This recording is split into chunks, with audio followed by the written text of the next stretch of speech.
Hello friends, welcome back our channel UP poly study with RR.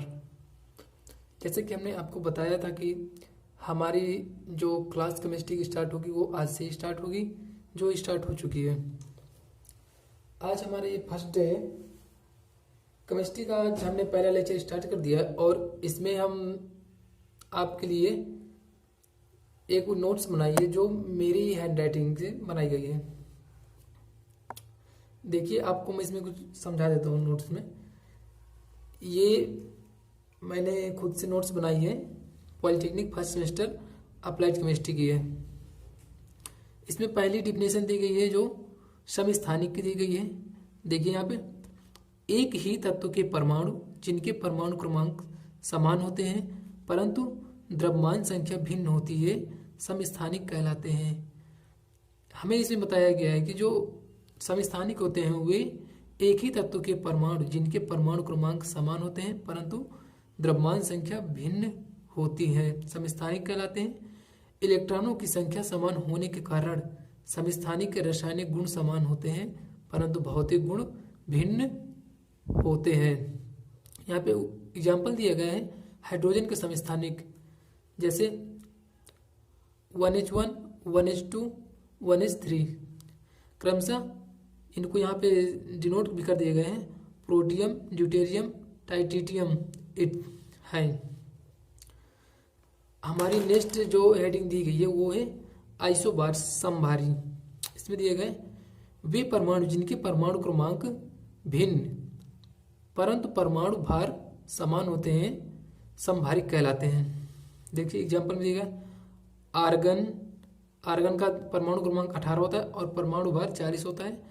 यहाँ पे दिए गए पोटेशियम का परमाणु क्रमांक 19 तथा परमाणु भार 40 होता है।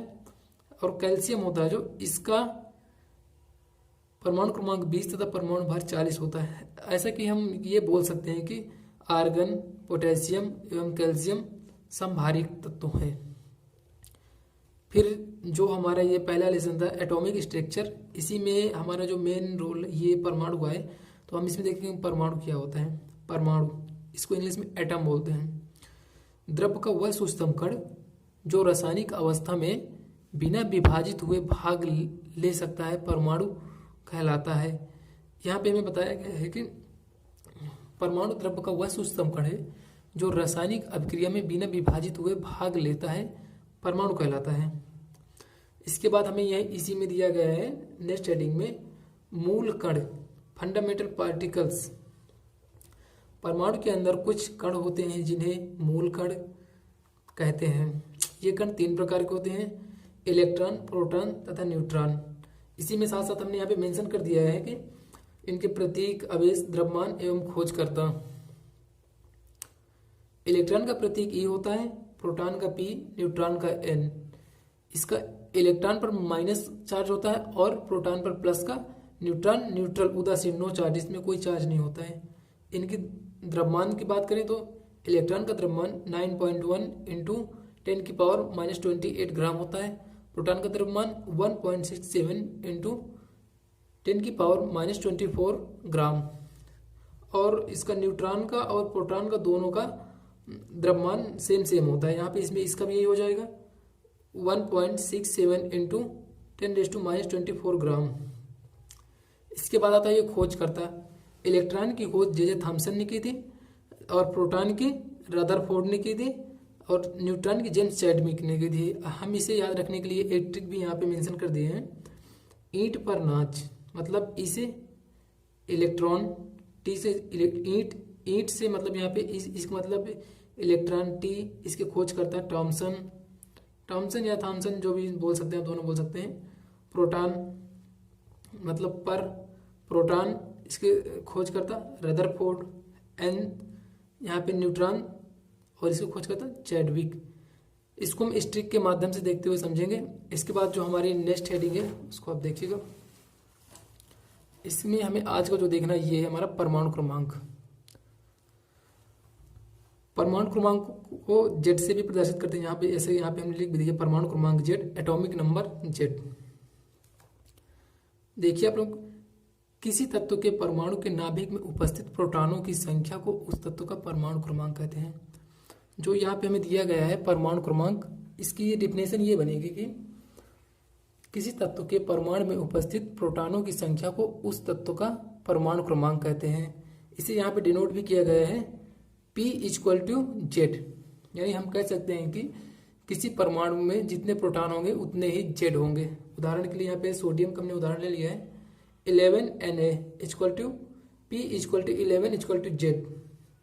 हमारी जो नेक्स्ट डिफिनेशन है किसी तत्व, ये हमारी दी गई है द्रव्यमान संख्या या परमाणु भार, इसको हम द्रव्यमान संख्या या परमाणु भार दोनों बोल सकते हैं, दिया गया यहाँ पे, और इसे हम ए से प्रदर्शित करते हैं। देखिए किसी तत्व का परमाणु भार उसके नाभिक में उपस्थित प्रोटॉनों तथा न्यूट्रॉनों की संख्या के योग के बराबर होता है, इसे ए से प्रदर्शित करते हैं। इसी में हमें एक रिलेशन मिल जाती है, देखिए A = P + N, इसका हमें उपयोग न्यूमेरिकल को सॉल्व करने में पड़ता है, तो आप लोग इसको याद कर लीजिएगा। इसके बाद जो हमारा नेक्स्ट टॉपिक है उसको भी आप देखें। इसमें हमें दिया गया है कि कैथोड किरण तथा इलेक्ट्रॉन की खोज। ये टॉपिक थोड़ा इंपॉर्टेंट है, इसको आप लोग थोड़ा ध्यान से पढ़िएगा। देखिए मैं इसको इसलिए ऐसे रोक के रखा हूँ एकदम से, ताकि आप लोग इसका स्क्रीनशॉट ले लें या आप नोट्स प्रिपेयर कर लीजिए, ताकि एग्जाम भी काफ़ी पास ही आ गए हैं पॉलिटेक्निक के। आप अगर नोट्स प्रिपेयर कर लेंगे तो आपको एग्जाम टाइम में उसका रिवीजन करने में ज़्यादा प्रॉब्लम नहीं होगी। आप तो मेरी एडवाइस है आपको कि आप नोट्स प्रिपेयर करते चलिए। कैथोड किरण तथा इलेक्ट्रॉन की खोज। इसमें देखिए जब विसर्जन नली में किसी गैस के निम्न दाब 0.1 mmHg to 0.001 mmHg पर उच्च विभव 10,000 वोल्ट का विद्युत विसर्जन किया जाता है तो अदृश्य किरणें निकलती हैं। इन किरणों को कैथोड किरणें कहते हैं। यह प्रयोग जे थॉमसन द्वारा 1897 में किया गया था, जिससे चलकर आगे इलेक्ट्रॉन की खोज हुई। वास्तव में कैथोड किरणों का प्रभाव सर्वप्रथम 1879 में क्रुक्स द्वारा देखा गया। बाद में 1897 में थॉमसन ने कैथोड किरणों का अध्ययन किया तथा उनके ईएम रेशियो की गणना की। बाद में लॉरेंज ने इन कणों को इलेक्ट्रॉन का नाम दे दिया। हमें इसमें बताया गया है कि जैसे कि अभी मैंने आपको डेफिनेशन पूरी पढ़ के हम इसको शार्ट में समझता हूँ। इसमें कहा गया है हम कोई एक विसर्जन नली लेंगे, उसमें किसी गैस के निम्न दाब 0.1 mmHg से 0.001 mmHg पर उच्च विभव, यानी उच्च विभव मतलब 10,000 वोल्ट का विद्युत विसर्जन करने पर कैथोड से अदृश्य किरणें निकलती हैं। इन किरणों को कैथोड किरणें कहते हैं।